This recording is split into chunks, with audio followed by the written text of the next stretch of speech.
Hello everyone and welcome to another Silvertail property overview video with Nadal Rashid. And today's video is in response to a lot of requests I've been getting from clients asking me for some passive income opportunities.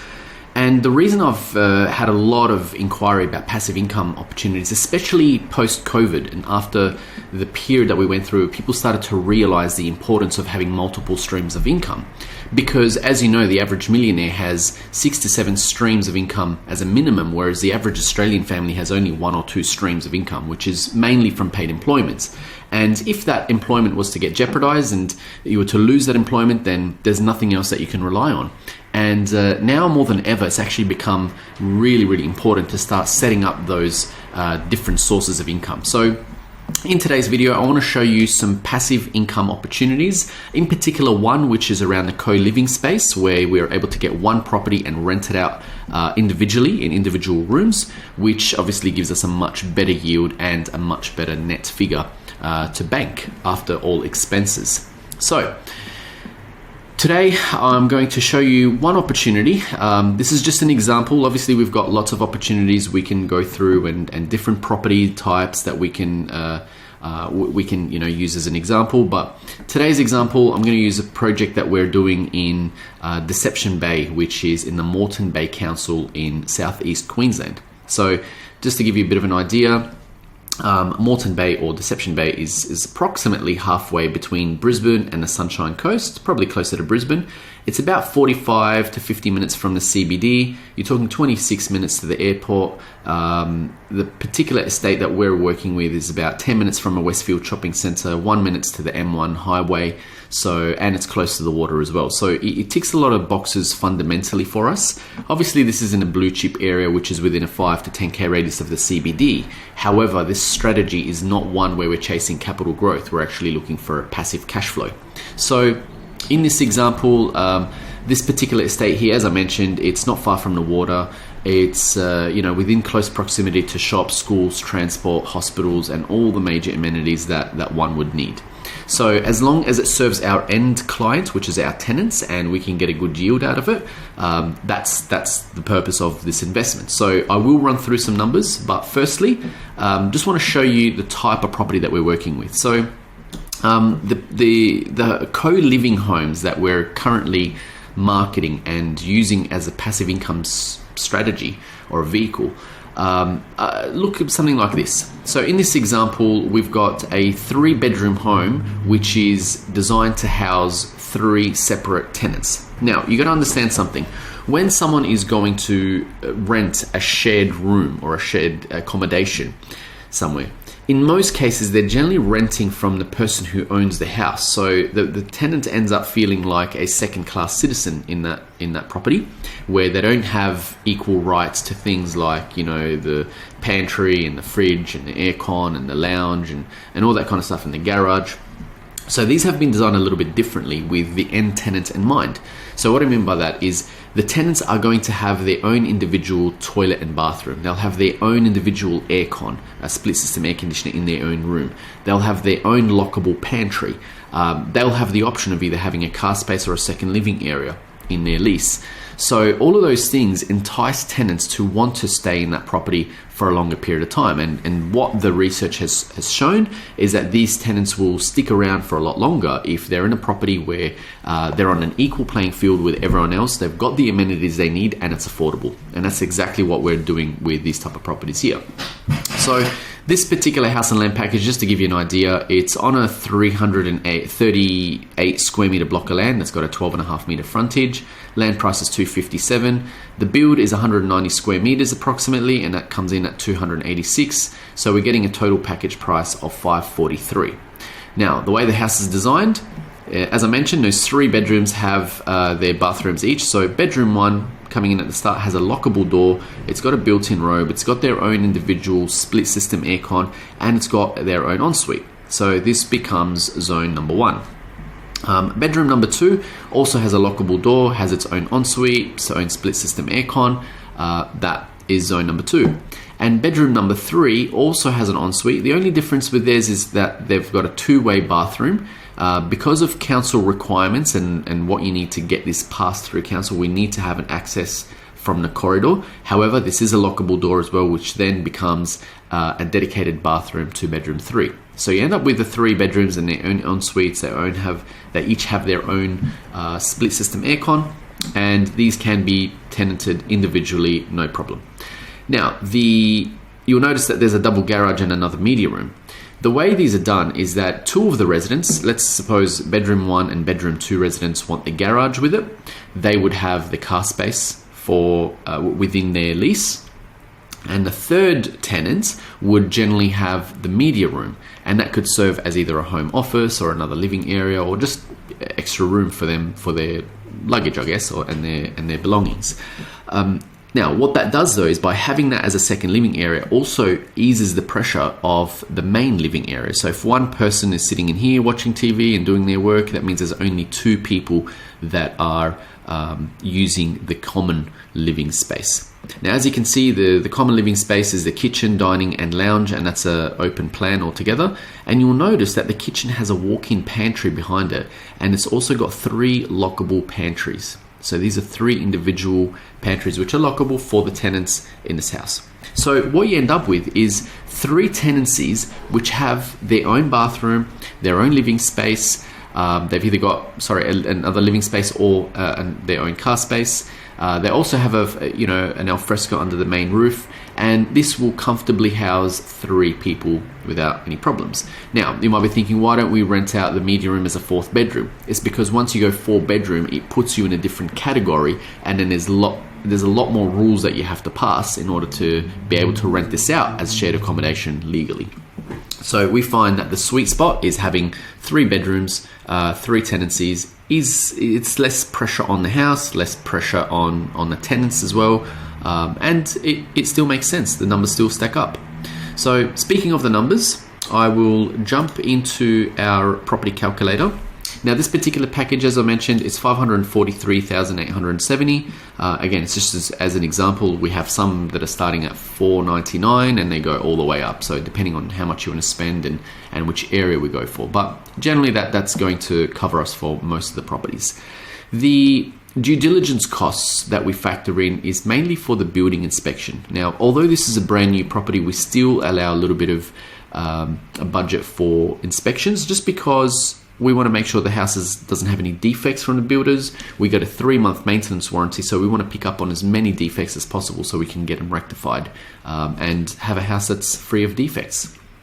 In terms of the settlement costs, now we can do this example based on a 10% deposit, 20% deposit. In this example, I've tried to keep it with the least amount of cash out of pocket as possible, so we've done it with a 10% deposit. However, keep in mind we can do 20%. And if you do 20%, it just means that you avoid having to pay lender's mortgage insurance. However, if you do it with 10% deposit, you're going to have to pay a little bit of mortgage insurance. Now, of course, you can do this with a 100% loan. You don't have to put any money into it as long as you're securing it against another property like a primary place of residence or a home or whatever. So for our loan costs, we're going to allow $400 for a package. Now, that could be zero depending on the bank that you choose to go with, but we're going with $400 just as a rough cost. So the LMI, once we work out, obviously whether you're going to go 10% or 20%, I'm just going to allow $10,000 for lender's mortgage insurance, just in case we are going to go down that path. But keep in mind, it can be either way. Now, in terms of improvement and selling costs, because this is a brand new home, it doesn't give us any opportunities to add value to it. So we can't do any renovations or subdivisions or extensions or anything like that. You're buying as is and you're just maximizing the cash flow that you're getting from this. So this particular strategy here is not for anyone who's chasing capital growth or trying to add value. It's mainly for people who want to bank the cash flow. Now, in terms of the selling costs, so this will only take effect if you sell the property, which we don't recommend doing in the short term. But if we did, we've allowed 2.2% for an agent's commission, $3,000 for advertising, and $1,500 for legal fees. So that covers our capital expenses. The second section is our our income and expenses, which is made up of the rental income and all of our loan and property expenses. Now, in this case, we know we can rent out each of those rooms for $300 approximately. We could probably get more in this market, but let's work on $300 per room, which is $900 a week.